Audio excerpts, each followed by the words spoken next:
దయచేసి మొత్తం 77 మంది ఫీల్డ్ అసిస్టెంట్ల పనితీరు మీద శాఖాపరమైన విచారణ జరిపించాల్సిందిగా మీ ద్వారా గౌరవ ఉప ముఖ్యమంత్రి పవన్ కళ్యాణ్ గారికి విజ్ఞప్తి చేస్తున్నాను అధ్యక్ష. ధన్యవాదాలు. ఒక బీజేపీ ఆయన మాట్లాడారు, ఉన్నదిద్దరు అందరూ మాట్లాడతారా? పెద్దలు పవన్ కళ్యాణ్ గారికి సమాధానం చెప్పే ముందు చిన్న మనవి నా సైడ్ నుంచి ఏంటంటే, ఈ జిల్లాల విభజన సమయంలో పశ్చిమ గోదావరి జిల్లా ఒక ఎగ్జాంపుల్గా తీసుకుంటే మా వెట్లాండ్ అంతా పశ్చిమ గోదావరి, కొంత డ్రైల్యాండ్ ఏలూరు జిల్లాగా మారింది. అక్కడ ఏలూరు జిల్లాకి ఎన్ఆర్జీఎస్ పనుల నిమిత్తం నియోజకవర్గానికి 16-17 కోట్లు, మా పశ్చిమ గోదావరి జిల్లాకి కేవలం 4.5-5 కోట్లు మాత్రమే రావటం జరిగింది. అలాగే కొన్ని చోట్ల ఆ విడిపోయిన జిల్లాల్లో కొందరికి అతి న్యాయం, కొందరికి అన్యాయం జరిగింది. సో అంటే గతంలో అయితే ఇబ్బంది లేదు. ఇంకా జిల్లా పరిషత్ ఒక్క నిమిషం ఆగండి, అది అన్యాయం అని కాదు, నేను చెప్పేది అంటే చెప్పనివ్వండి, మీరు ఇంటర్ఫేర్ అవటం కాదు, మంత్రి గారికి చెప్తున్నా. సో ఇక్కడ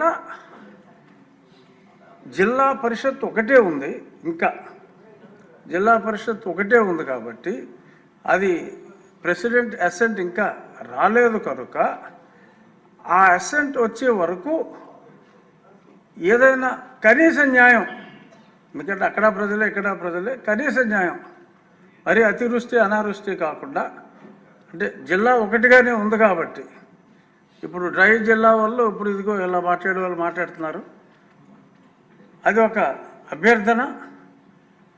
మీ పరిధిలో ఏమైనా ఉంటే జిల్లా పరిషత్ ఒకటిగానే ఉంది కాబట్టి ప్రెసిడెంట్ అసెంట్ ఇంకా అఫీషియల్గా రాలేదు కనుక ఏదైనా వెట్లాండ్స్ని కూడా, డెల్టా ఏరియాను కూడా కనికరించే అవకాశం ఉందేమో పరిశీలించమని అభ్యర్థన. ఏది మీరంతా డ్రైల్యాండ్ వాళ్ళు, మీరు అబ్జెక్ట్ చేస్తారు.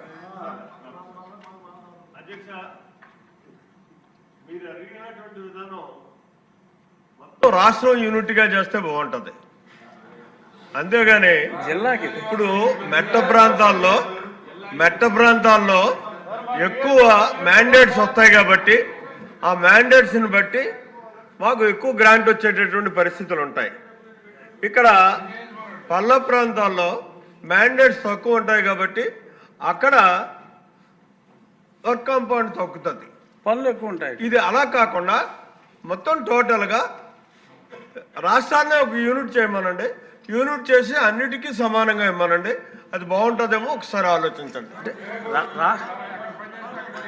రాష్ట్రాన్ని సరే, ఇది ఏం చేయాలో మంత్రి గారికి వదిలేద్దాం.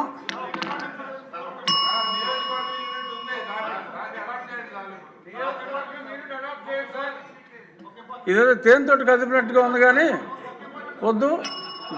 గౌరవనీయ మంత్రివర్యులు ఇక్కడ ఒకటే పాయింట్ ఏంటంటే, జిల్లా పరిషత్ ఇంకా సెపరేట్ అవ్వలేదు, ఒకే జిల్లా పరిషత్తుగా ఉంది కనుక మాట్లాడటం జరిగింది. సరే, ఒకళ్ళు దేశం అనొచ్చు, ఇంకొకళ్ళు రాష్ట్రం అనొచ్చు, ఇంకొకళ్ళు దేశం అనొచ్చు.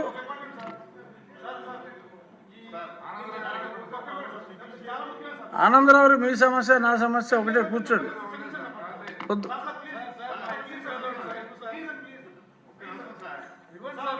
ఎవరికి ఇవ్వాలి? మీ ఇద్దరులో ఎవరో ఒకళ్ళు కూర్చుంటే ఒకళ్ళు మాట్లాడతారు, ఇద్దరు ఒక నిమిషం అంటే. ఆనందరావు ముందు మీరు మాట్లాడండి. ఈ ఎన్ఆర్జీఎస్కు సంబంధించి అంబేద్కర్ కోనసీమ జిల్లాకు సంబంధించి జిల్లా యూనిట్ ఉమ్మడి జిల్లా చేసినా చేయకపోయినా ఎందుకు బాగా తక్కువ వస్తుందంటే అధ్యక్ష, వీడ్ రిమూవల్ కానీ జంగిల్ క్లియరెన్స్ కానీ గతంలో 2014-19లో ఉన్న కొన్ని వర్కులు ఈవేళ లేవు అధ్యక్ష. అవి వెంటనే పెడితే కనుక మ్యాక్సిమం ఇక్కడ కూడా కవర్ అవుద్ది అధ్యక్ష. ఈ వర్క్లైనా పెట్టండి, అంటే ఆయా ప్రాంతాలు, ఒక్కో ప్రాంతం మెట్ట ప్రాంతంలో కొండలో గుట్టలు ఉంటాయి అధ్యక్ష, తవ్వొచ్చాయి. మా కొండలో గుట్టలు లేవు అధ్యక్ష, మేము తవ్వలేము. కాబట్టి మేము కాలువలు తవ్వుకోవటకో లేకపోతే బోతులు తవ్వుకోవటకో లేకుంటే వీడ్ రిమూవల్కో లేకుంటే జంగిల్ క్లియరెన్స్కో ఇలాంటివి ప్రజలకు ఉపయోగపడేవి ఏమున్నాయి అవన్నీ చేసుకోవడానికి పెడితే ఒకవేళ జిల్లా యూనిట్ చేయకపోయినా పర్లేదు సార్. ఇది అది చేయమంటే మట్టుకు మేము అన్యాయం అయిపోతాం సార్. ఇది మట్టుకు ఖచ్చితంగా సార్. జోగేశ్వరరావు. ధన్యవాదాలు అధ్యక్ష. పెద్దలు మీరు చెప్పినట్లుగా ఆనందరావు చెప్పింది కూడా చాలా సమంజసం సార్.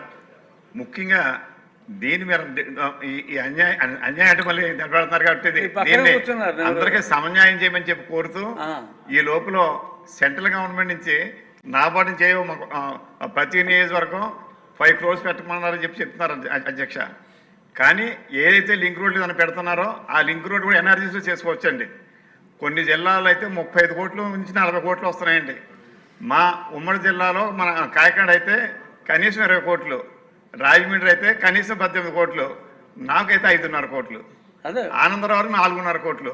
అందుచేత దీన్ని కొంత సమన్వయం చేస్తూ ఈలోగా మనకి ఏదైతే సెంట్రల్ గవర్నమెంట్ నుంచి కానీ స్టేట్ గవర్నమెంట్ నుంచి కానీ రకరకాల స్కీములతో వచ్చే వాటిని ఈ తక్కువ వచ్చిన వాటికి ప్రయారిటీ ఇవ్వమని చెప్పి మీ ద్వారా ఉప ముఖ్యమంత్రి గారు కోరుతున్నాను సార్.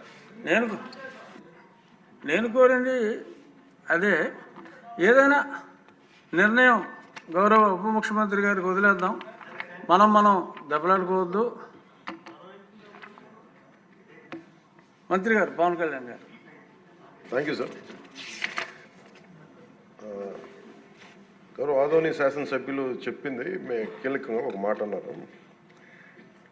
జాతీయ ఉపాధి హామీ పథకం అది రాజకీయ ఉపాధి హామీ పథకం అయిపోయింది. అది గత ప్రభుత్వం టైంలో రైట్ ఏమో కానీ మన ఎన్డీఏ ప్రభుత్వం టైంలో దాన్ని నేను తీసుకోవట్లేదు. ఖచ్చితంగా గత ప్రభుత్వం చేసిన వారసత్వంగా వచ్చినవి ఈ కరప్షన్ మనం హ్యాండిల్ చేస్తాం ఈ రోజున. వన్స్ నేను పంచాయతీరాజ్ శాఖ బాధ్యతలు తీసుకున్న తర్వాత మొట్టమొదటి దృష్టి పెట్టింది కూడా జాతీయ ఉపాధి హామీ పథకం కింద అసలు ఏమేమి అవకతవకలు జరిగినాయి. ఇప్పుడు ఎంత గొప్ప పాలసీ పెట్టినా పథకం పెట్టినా జనం అందరూ అంటే మనకి పార్టీలు కొల్యూడైపోయి అందరూ అంటే ఒకళ్ళని కరప్షన్ చేసామని అర్థం చేసుకోగలం, కానీ ఒక గ్రూప్స్ కొల్యూడైపోతే తప్పులు నిర్ధారించడం చాలా కష్టమైపోతుంది. ఇప్పుడు ఇందాక ఉదాహరణకి మేము రాగానే ఫస్ట్ చాలా ఎక్స్టెన్సివ్గా కూర్చున్నాం, ముఖ్యంగా ఈ సోషల్ ఆడిట్ డైరెక్టర్ తోటి, ప్రిన్సిపల్ సెక్రటరీ గారితో కూర్చున్నప్పుడు వరుసగా చాలా ఆల్మోస్ట్ 1-2 months రివ్యూ తర్వాత సోషల్ ఆడిట్ డైరెక్టర్ ఎవరైతే జాతీయ ఉపాధి హామీ పథకంలో అవకతవకలు ఎవరైతే చేస్తున్నారో వాటిని జరగకుండా నిలువరించాల్సిన వ్యక్తి అతనే అవినీతికి పాల్పడ్డాడు అధ్యక్షుడు. అందుకని వెంటనే అతన్ని తీసి పక్కన పెట్టేసి, అవి కాకుండా మేము తీసుకున్న ఇమ్మీడియట్ చర్యలు ఏంటంటే అధ్యక్ష, ఒకటి మేము ఈ social audit, vigilance cell, quality control 3 కొత్త వాళ్ళని పెట్టాం అధ్యక్ష. కొంచెం ఎఫెక్టివ్ పీపుల్ని పెట్టాం. ఇప్పుడు ఉదాహరణకి సోషల్ ఆడిట్ని ఒక 2 months బ్యాక్ పెట్టాం, చాలా మందిని సార్ట్అవుట్ చేసి వన్ హూ ఇస్ కేపబుల్ అలాంటి వ్యక్తిని పెట్టాం అధ్యక్ష. అలాగే విజిలెన్స్ సెల్కి చీఫ్ విజిలెన్స్ ఆఫీసర్ని పెట్టాం, 5 months అయింది. అలాగే headed by chief quality control engineer పెట్టాం అధ్యక్ష, సీనియర్ మన రిటైర్డ్ ఇంజనీర్ ఒకరిని పెట్టాం. మేము చేశాక మేమేం చాలాసార్లు ఉదాహరణకి 2024-25లో అబ్జెక్షనబుల్ ఎక్స్పెండిచర్ అంటే ఇది అవినీతికి దారి చూపిస్తుందని చెప్పి దాదాపు 250 కోట్ల అవినీతి జరిగింది అని చెప్పేసి సోషల్ పీపుల్స్ ఆడిట్ ఫోరం నుంచి మనం దాదాపు ఇప్పటికీ 546 మండలాల్లో మనం సోషల్ ఆడిట్ చేసాం ఇప్పటిదాకా ఆడిట్ ఫోరం. ఇంకొక మిగతా మండలాలు 665లో 546 చేసాం అధ్యక్ష. మార్చి 31కి అయిపోతుంది.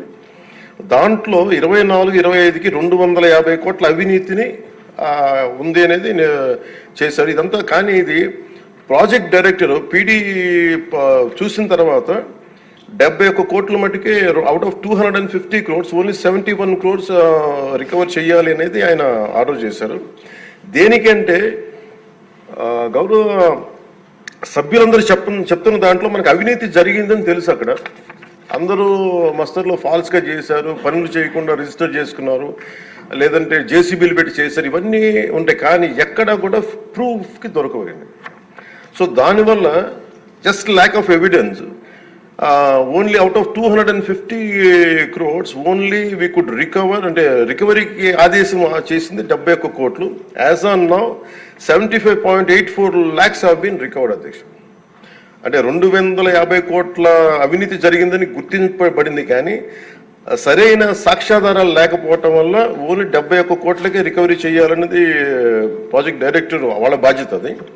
సో దాని నుంచి 75.84 లక్షలు యాజ్ ఆన్ చేశారు. ఇంకా still we have enough time అధ్యక్ష, కానీ దీన్ని ప్రతి చాలా లోతుగా దీన్ని చేస్తున్నాం. And we have a very good team which will take it forward. ఇంకా 2 మీరు అడిగింది అధ్యక్ష,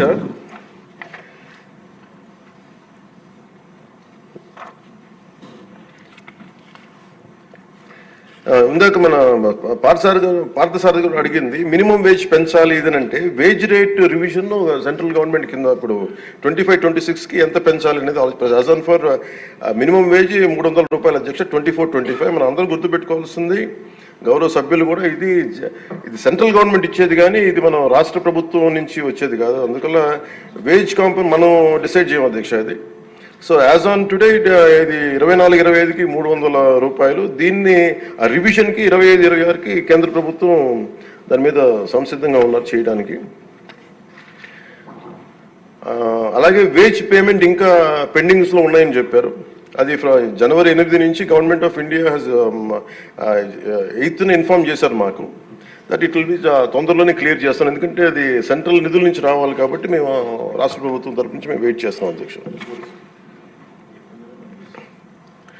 అలాగే మన లోకం మాధవ్ గారు, మన గౌరవ శాసనసభ్యులు జేఎస్పీ వారు అడిగిన దానికి ఏంటంటే, ప్రత్యేకించి ఇలా అవకతవకలు జరుగుతుంది, దీని గురించి మనం ఏం చేస్తున్నాం అంటానికి we have created a wage monitoring cell అధ్యక్ష for increasing average wage rate. Accordingly we will take it forward అధ్యక్ష. అలాగే మీరు అడిగిన దానికి అధ్యక్ష, జిల్లాని ఒక యూనిట్గా చేయమన్నారు అధ్యక్ష. అది అసలు బేసిక్గా మీరు అడిగిన దానికి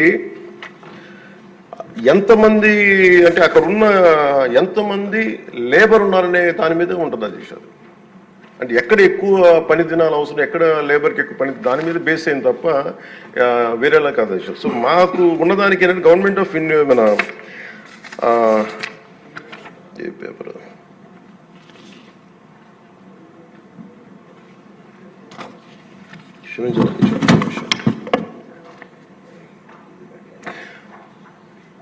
మన్రేగాలో material component is decided as per the labour turnout in the district. District as a యూనిట్లో ఒక 60-40 రేషియో ఉంటుంది న్యూ డిస్ట్రిక్ట్లో. సో దాన్ని మేము ఒకసారి చూసి మీకు తెలియజేస్తాం అధ్యక్ష. ఖచ్చితంగా we will take it in to consideration when we go to Delhi also will take it forward what are the honourable members raise the question they have raised.